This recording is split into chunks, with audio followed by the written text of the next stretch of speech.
आदाब, नमस्कार। मैं स्मृति रस्तोगी आप सभी का इस्तकबाल करती हूँ हमारे खास शो गुफ्तगू में। होली अभी अभी गई है, लेकिन होली के रंगों का खुमार तो पूरे हफ्ते रहता है।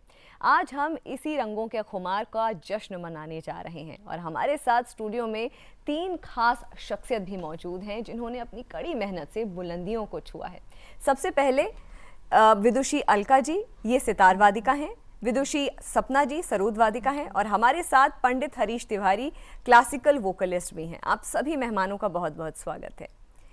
हरीश जी, आपसे ही शुरुआत करेंगे क्योंकि हम रंगों की बात कर रहे हैं, त्योहारों की बात कर रहे हैं। फागुन का महीना है और होली फिलहाल अभी अभी गई है, लेकिन खुमार की बात हो रही है, जश्न की बात हो रही है, तो कुछ आप शुरुआत में कुछ सुना दीजिए हमें। जी हाँ, जैसे हमारे क्लासिकल म्यूजिक में ये ऋतुओं के राग होते हैं, तो ये बसंत ऋतु चल रहा है जी। तो इसमें बसंत, बहार, हिंडोल ये सब राग गाते हैं जी। तो मैं वैसे ख्याल गायक हूँ, वैसे ठुमरी भजन भी गाता हूँ मैं, लेकिन अभी मैं आपको बसंत बहार में एक बंदिश प्रस्तुत कर रहा हूँ जो एक ताल में है। जी।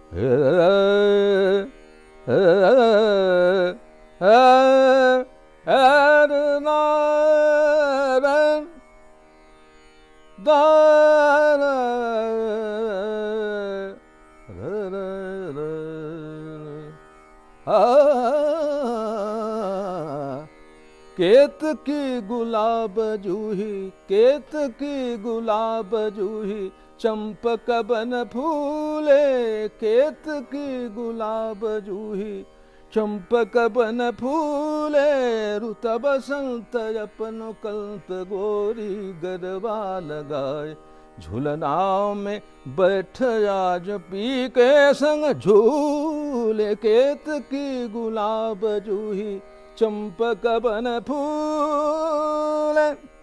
गल गल कुंज कुंज, गल गल कुंज कुंज, गुण गुण भंवरों के गुंज। राग रंग यंग यंग, छेड़त रसिया जनन। राग रंग यंग यंग, छेड़त रसिया जनन।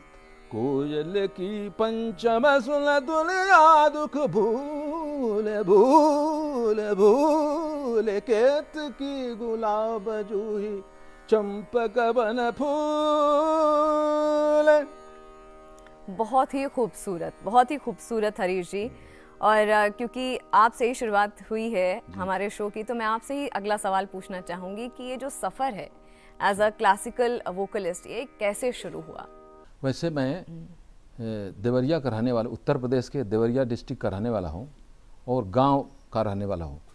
तो मेरे उस समय उस क्षेत्र में संगीत का कोई ख़ास माहौल नहीं था, परंतु मेरे चाचा जी शिक्षक थे तो वो रेडियो वगैरह सुनते रहते थे, तो उन्होंने हमें उस तरफ जो है उस दिशा में जाने का वो किया।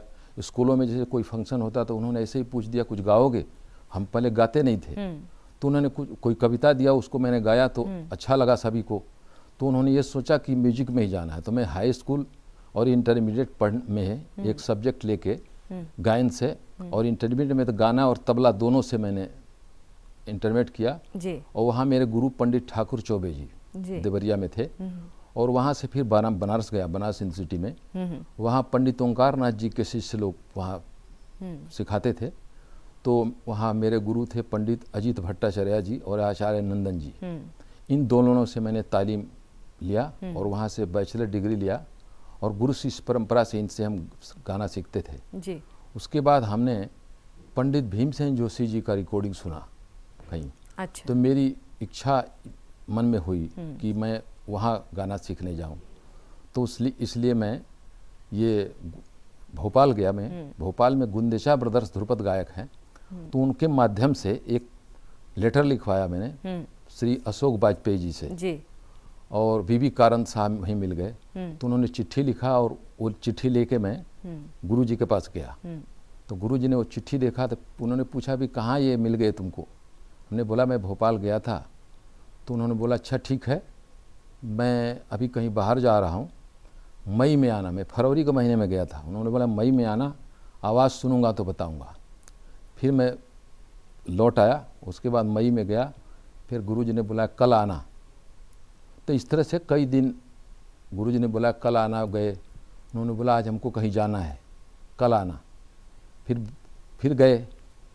फिर उन्होंने बोला कि आज हमारे यहाँ कुछ मेहमान आए। इस तरह से 2-4 दिन मैंने भी सोचा कि आना जाना तो बंद करना नहीं है, सिलसिला चलता रहा जी। फिर मैं एक दिन ऐसा आया, उन्होंने, हमारे गुरु भाई थे पंडित माधव गुड़ी, गुरु जी के सीनियर सागर थे, तो वहीं बुला, वहीं बैठो मैं आ रहा हूँ। तो फिर आए, उन्होंने बोला तंबूरा इसको दो, ये तानपुरा है जो है, और ये इसकी आवाज़ सुननी है। तो गुरु जी के सभी शागिर्द थे वहाँ जी। तो वहाँ हमने एक राग सुनाया मालकोस। तो उन्होंने पूछा ये बताओ शौकिया गाना सीख रहे हो या धंधा करना है? तो हमने बोला कि धंधा करना है। तो उन्होंने ये बोला कि इसके लिए लाखों में एक बनना पड़ेगा, कठिन परिश्रम करना पड़ेगा। तो हमने बोला जी जो जैसी आपकी आज्ञा होगी मैं वैसा करने के लिए हाजिर हूँ। तो उन्होंने बोला कल आना, देखते हैं कैसे रियाज किया जाता है। तो सुबह का रियाज करने के लिए बताया कि सुबह कैसे रियाज करते हैं, फिर उसके बाद क्या क्या करना है। तो उसके बाद उन्होंने जितने राग हमने सीखे थे उसको उन्होंने बोला ये जितना सीखा इसको किनारे रख दो, सुबह भैरव और शाम को यमन का रियाज करना है। अच्छा। और दूसरा कोई राग नहीं गाना।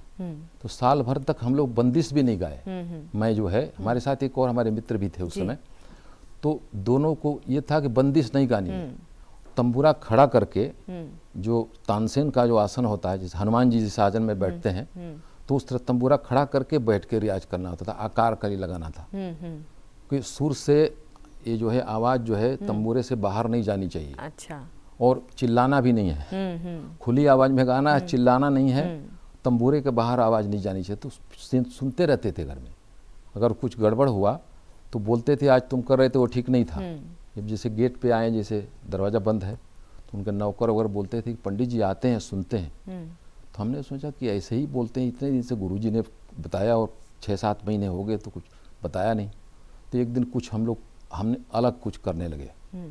तो बाद में उन्होंने जाते समय बोला कि आज कर रहे थे वो ठीक नहीं था, अभी आवाज़ लाइन पे आ रही है, फिर लीक से अगर हट गई तो फिर लाइन पे नहीं आने वाली। वो देखते रहते थे और आपको जैसे समय समय पर जो आप जहाँ पे इनको लगता था गलत हो रहा है, गलती हो रही है, वो करेक्ट करते रहते थे। सपना जी और अलका जी, मैं आपसे पूछना चाहूँगी कि आप दोनों जुगलबंदी करते हैं जी, तो ये जोड़ी कैसे बनी आपकी? हम लोग जो है ना, जैसे आपने कहा जुगलबंदी, सिस्टर्स भी हैं हम दोनों जी। तो हमारे पापा जो हैं वो भारत रत्न पंडित रविशंकर जी के शिष्यों में से एक रहे हैं जी। तो पंडित विनय कुमार अग्रवाल जी। तो उनको एक ये था कि हम दोनों सिस्टर्स को वो ये चाहते थे कि हम हमेशा सारी ज़िंदगी आपस में जुड़े रहें। तो उसके लिए उन्होंने ये सोचा कि कैसे हमारा एक जोड़ा तैयार किया जाए, और वो इंस्पायर्ड थे बहुत ज़्यादा पंडित जी के और अली अकबर खान साहब के डुएट वादन से, जुगलबंदी थी जुगलबंदी। तो उन्होंने मेरे को सितार सिखाना शुरू किया और इसको सरोद सिखाना शुरू किया। ये उस समय 8 साल की होगी। मैं 8 साल की थी उस टाइम पे। अच्छा। तो और आपकी उम्र कितनी थी? मेरी 11 बड़ी हूँ। अच्छा। तो 8 साल की थी मैं। तो सरोद मेरे हाथ में पकड़ा है, तो सरोद मेरे से बड़ा था। अच्छा। 8 साल की उम्र तो बहुत कम होती है। सरोद मेरे से बड़ा था, तो तकिए लगा के, कुशन्स रख के साइड में रख के उसके ऊपर सरोद ऐसे रख के पीछे बैठ के बजाती थी मैं। अच्छा। तो ये जो आपने इतनी मेहनत करी और जो मैं कहूँगी जिस बुलंदी तक आप लोग पहुँचे हैं, क्या मुश्किलात थी? कितनी मुश्किलों का सामना करना पड़ा? मुश्किलात तो देखिए, घर में म्यूजिक था, इसलिए हम ये नहीं कह सकते कि बहुत स्ट्रगल नहीं, क्योंकि घर से ही सीख रहे थे। घर से ही सीख रहे थे। वो एक प्रॉब्लम जब आती है, जब आप बाहर सीखते हैं, किसी गुरु के पास जाते हैं, जैसे उन्होंने कहा कि हमारी भी पूरी तालीम जो है ना इसी तरह से होती थी कि उन्होंने कह दिया इतनी देर रियाज करना है तो करना है। हमारे स्कूल से लौट के आए, प्रैक्टिस पे बिठाया, फ्रेंड्स आ गई तो वो खेलने नहीं देते थे। वो कहते थे ये भी बैठ के सुनेंगे। वो कहते यहाँ बैठ जाओ, ये बजा रही हैं अभी, ये जब बजा के उठ जाएंगी फिर खेलने जाओगे आप। तो बचपन से ही वो माहौल मिला। माहौल था। आपसे पूछूंगी हरीश जी कि ये जो सफ़र था आपका, इसमें आपको क्या किन मुश्किलों का सामना करना पड़ा? मुश्किलों का सामना ये था कि हमारे घर में संगीत नहीं था, तो गुरु की तलाश करनी थी। तो गुरु के पास जैसे हमारे गुरु बड़े उदार प्रवृत्ति के थे, तो इसलिए आसानी से विद्या हमको मिल जाती थी। वो जैसे पुराने जैसे अंदाज उसके नहीं थे कि जैसे ख्यालात के कि विद्या देनी नहीं है। तो देवरिया में मेरे गुरु जो थे वो इतना प्रोत्साहित करते थे वो जी, जैसे कभी कोई मुश्किल आया तो हिम्मत देते थे, जैसे गुरुजी ये नहीं हो रहा है, उन्होंने बोला ऐसा क्या चीज़ नहीं हो रहा है, वो कर ले रहा है और तुमसे क्यों नहीं हो रहा है, तुम्हारे भी 2 हाथ है 2 पैर हैं, 2 आंखें हैं, तो इतने ठीक ठाक हो शरीर से, तो उसमें भी ठीक ठाक था मेरे शरीर से। तो ये बोलते थे तुमसे क्यों नहीं होता है, सब अभ्यास से होता है, उसको करो, अभी होगा, क्यों नहीं होगा, सोच के करो। फिर वो प्रोत्साहित करते थे। फिर उसके बाद बनारस गए, तो बनारस में हम जब गए तो वहाँ पे हमको ये नहीं पता था कि ये मंच पे भी गाने की चीज़ है। तो उस समय जो है संकट मोचन मंदिर में प्रोग्राम होते थे, तो पंडित जसराज जी का गाना सुना। अच्छा। तो उस समय तक कभी हमने गुरु की तलाश की नहीं थी कि क्या करना है इसमें। तो उनका गाना हमें बहुत आकर्षक लगा। हमें लगा ये तो बड़ा आकर्षक गाना है ये, तो इसको तो मंच पे भी गाया जा सकता है। तो मैं बड़ा कोशिश करता था, वो उसी स्टाइल में भी गाता था, मैं उसी स्टाइल में गाता था लगभग। गुरु जी से पंडित अजीत भट्टाचार्य जी से, आचार्य नंदन जी से सीखता था। और नंदन जी भी मेरे जो पंडित ओंकारनाथ जी के भी शिष्य थे, और पंडित कुंदन लाल जी एक रोहतक में थे, उनके भी शागिर्द थे। तो पंजाब अंग का भी गाना गाते थे, तो वो भी मेरे गले में था। तो जसराज जी का गाना सुन के वो हुआ कि मंच पे भी गाए। तो मैं प्रैक्टिस करके कुछ हमको मंच भी मिलने लगे थे वहाँ मंदिरों में। वहाँ ज़्यादातर मंदिरों में प्रोग्राम होते थे, लोग बड़े खुश होते थे, लेकिन हमें अपना गाना अच्छा नहीं लगता था। अच्छा, ऐसा क्यों? तारीफ तो कर रहे हैं लोग, लेकिन हमें, मेरे मन में था कि ये गाना ऐसे होना चाहिए, ये जैसे ये हो रहा है, कुछ तो कुछ कमियां नजर आती थी। तो किसी ने हमारे गले का जो क्वालिटी गले की जो थी, किसी ने बोला आपका गाना पंडित जसराज जी के गले से टैली नहीं करता है, आप भीमसेन जी के पास जाइए। तो फिर मैंने उनका गाना सुना तो ज़्यादा बोले कि वो बड़ा कठिन गाना, वो उसमें बड़ा दमखम वाली, जो आपने देखा होगा भी, जो उसमें जो श्वासों का इतना लंबा, मेरे गुरु का इतना लंबी सांस थी, तो उसमें बड़ा दमखम का गाना था। तो हमने वही चूज किया कि जाए, तो उसके लिए सब जतन करना पड़ा। और वहाँ जाके अब दूसरी भाषा है, पूना में 5 साल वहीं रहा, पढ़ाई छोड़ दिया था मैंने उसमें। ये नहीं कि आज आके नहीं करता था मैं 1987 में बैचलर डिग्री करके फिर एमए प्रीवियस भी कर लिया। अच्छा। लोग बोलते थे आप एमए पीएचडी करके जाइए, हमने बोला नहीं, अभी बाद में करूँगा, मैं छोड़ के चला गया मैं। तो वहाँ रहता था, तो रहने की भी मैंने सोचा कैसे रहेंगे। तो एक दगड़ू सेठ हलवाई गणपत ट्रस्ट है, श्रीमंत दगड़ू सेठ हलवाई गणपत ट्रस्ट। अच्छा। तो उसमें जो है मैं ऐसे ही मिलने गया, कोई बोला कि यहाँ जाइए, व्यवस्था यहाँ हो जाएगी आपकी, कुछ न कुछ कर देंगे वो। तो उन्होंने, एक थे प्रताप राव गोडसे जी, माननीय प्रताप राव गोडसे जी उसके अध्यक्ष थे। उन्होंने बोला अच्छा पंडित जी से गाना सीखने आए हैं, हमने बताया। तो उन्होंने गुरु जी को फ़ोन किया, झूठ भी तो बोल सकता है कोई। उन्होंने फ़ोन किया कि ये हरीश तिवारी है, बनारस से आए हैं, तो ये बता रहे हैं हम आपके शागिर्द हैं। बोला हाँ हाँ, वो लंबा सा होगा, वो अभी शाम को भी आने वाला है आज, तो ठीक है। उन्होंने और कुछ नहीं बोला कि हम रहने की व्यवस्था कर रहे हैं। तो थोड़ी दूरी पे था वो जगह, जो कोंडवा जगह है। तो वहाँ अपने गाड़ी में किसी को बोला कि ज़रा दिखा के लाओ। तो वहाँ खाना, रहना, सोना सब फ्री था सब। अच्छा। तो 10-15 दिन के लिए व्यवस्था हुई थी। हमने सोचा बाद में कुछ देख लेंगे। तो वो आए एक दिन, तो रियाज कर रहे थे हम, तो बोले हम रियाज बंद करने वाले थे। तो उन्होंने बोला सुनाइए पंडित जी ने क्या सिखाया है। तो उस समय तो गुरु जी ने कुछ खास सिखाया नहीं था, उस आकार करने के लिए बताया था। तो हमने एक बंदिश वही यमन की जो चल रहा था, तो यमन की एक बंदिश पहले सीखी, तो वही गाया, 2-4 ताने उन्हें लगाई। तो वो बड़े खुश हुए। उन्होंने बोला कि आपको जब तक पंडित जी का गाना सीखना है तब तक यहीं रहिए, खाइए, सोइए, रियाज मारिए, बड़े कलाकार बनिए, मेरी इच्छा ही है। हरीश, जैसे अभी बात हो रही थी गाने को लेकर के, आपने बताया किस तरीके से बंदिशों का आपने रियाज इतना किया और गुरु की तलाश में आपने बहुत कुछ सीखा। मैं आपसे, क्योंकि हमारे नाजरीन सुनना चाहेंगे, कुछ ऐसा भजन जो आपको बहुत अच्छा लगता हो, आप सुना दीजिए।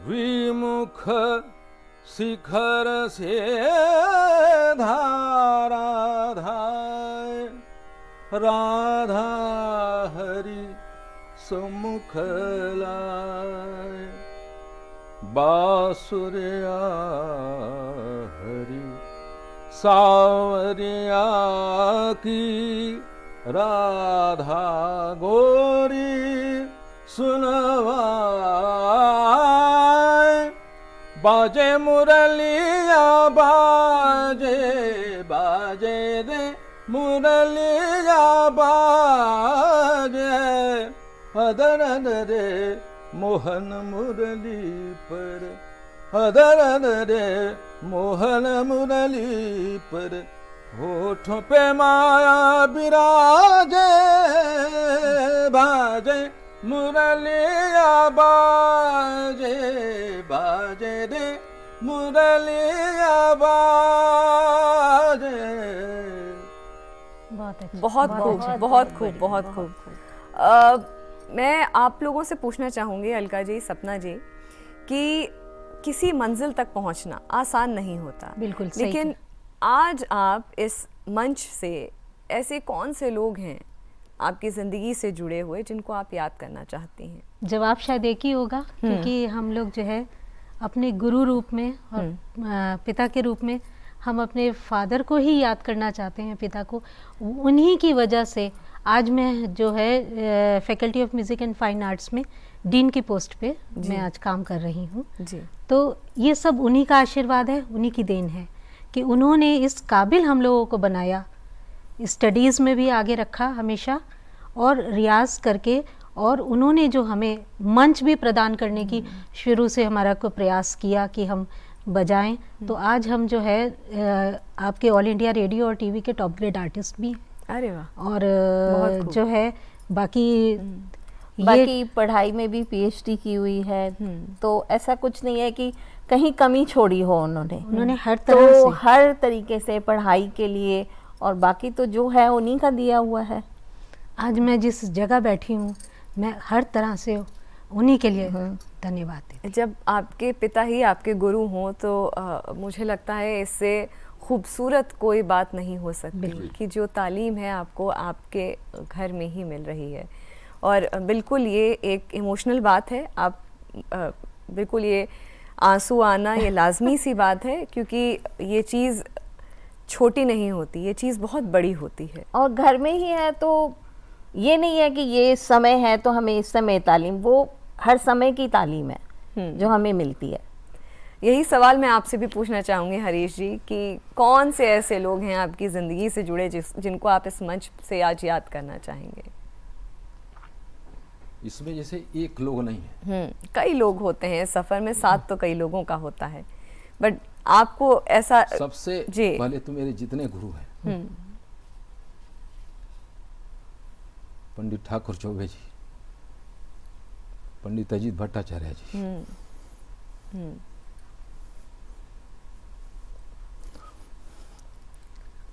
वही सही बात जी, ये है कि गुरु के को बिना याद तो- करना ही, गुरु अब के जब बिना गुरु तो कुछ है ही नहीं। हाँ, और इस समय आचार्य जबकि गुरु नंदन जी। नहीं है तो फिर जैसे तो पंडित बहुत ठाकुर चौबे ज्यादा- जी, पंडित ठाकुर चौबे जी, आचार्य नंदन जी, ये पंडित अजीत भट्टाचार्य जी, पंडित कुंदन लाल जी, जिन्होंने पंजाब अंका भी गाना हमको सिखाया। अच्छा, पंजाब अंका भी जैसे हम लोग के गले में हरकतें हैं, पंजाबी काफियाँ वगैरह सब गाते हैं, फरमाइश होती है तो पंजाब अंका भी गाना गाते हैं।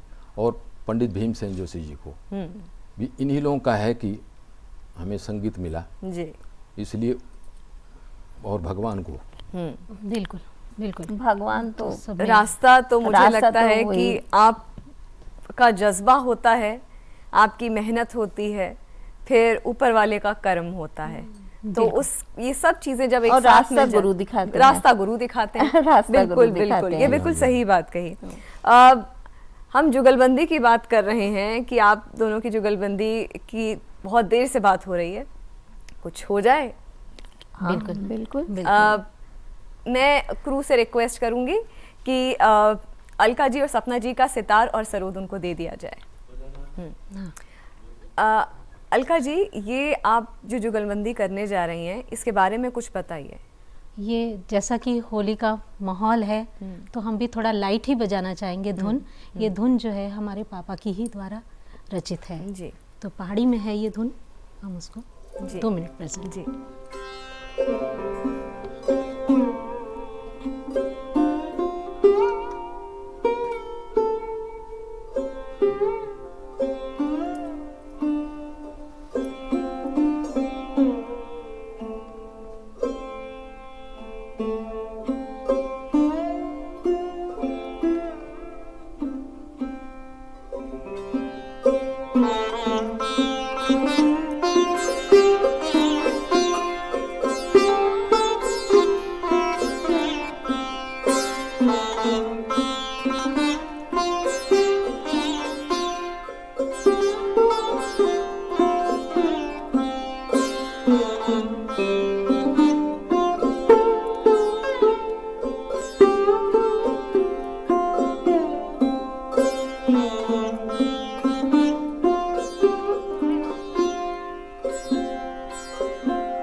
होली की बात हो रही है, त्योहार की बात हो रही है, रंगों की बात हो रही है, तो मुझे लगता है जो धुन आपने अभी बजाई उससे 4 चांद लग गए इस मौके पे।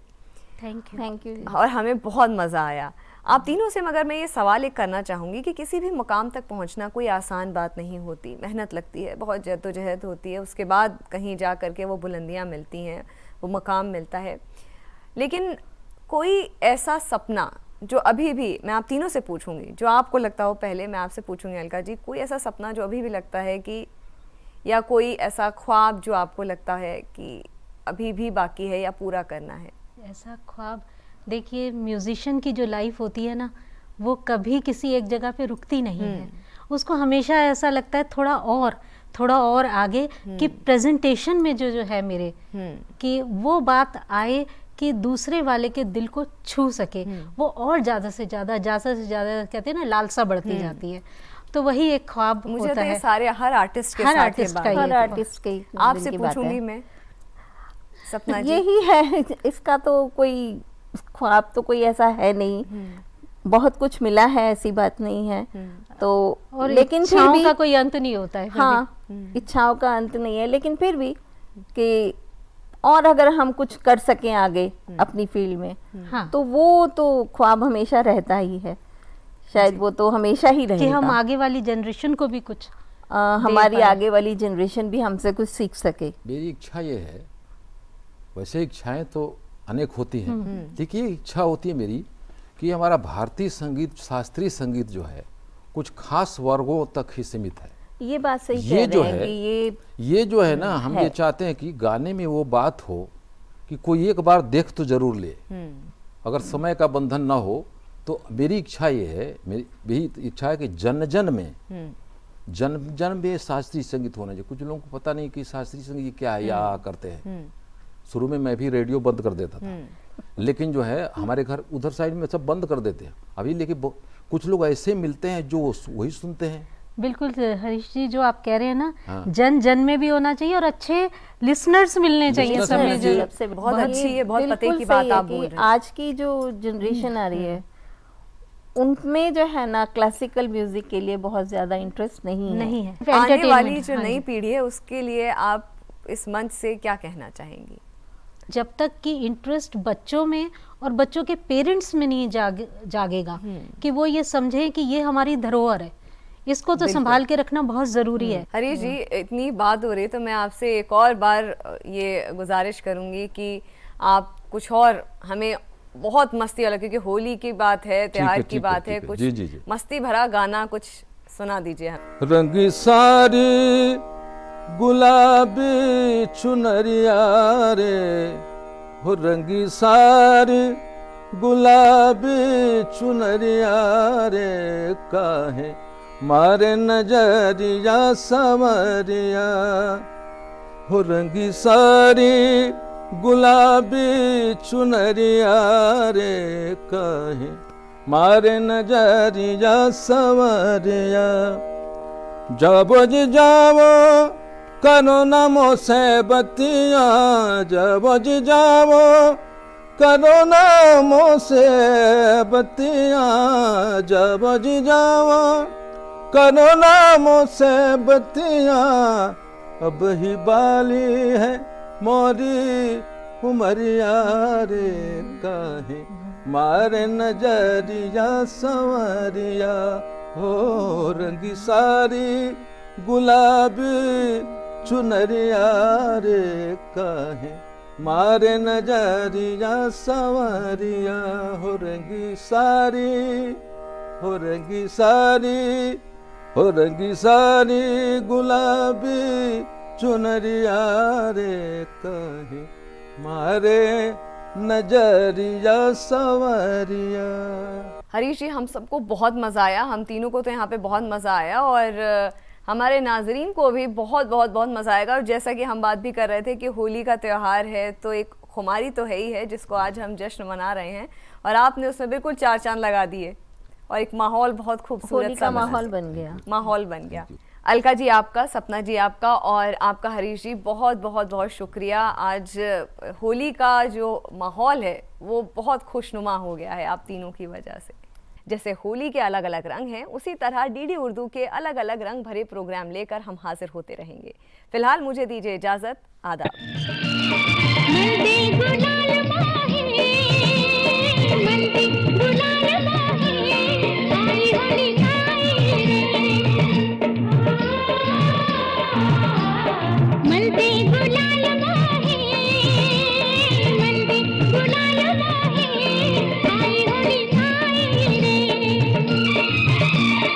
सुनरी पे रंग सोहे, सुनरी पे रंग सोहे, आई होली आई रे।